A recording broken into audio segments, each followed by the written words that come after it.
In this video, I will show you how to use NotebookLM to research and develop new business ideas.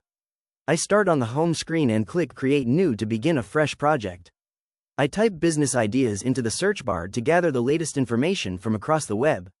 While the tool performs its fast research, it identifies several high-quality sources ranging from Wikipedia to specialized industry blogs. I select all of these sources to build a comprehensive data set for my notebook. With everything imported, I ask the chat to generate the top 3 business ideas for 2026.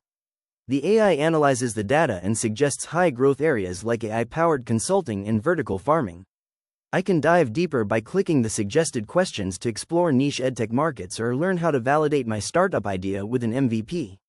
Finally, I request a step-by-step roadmap to start the business, which provides a clear plan from strategic mapping to the final launch.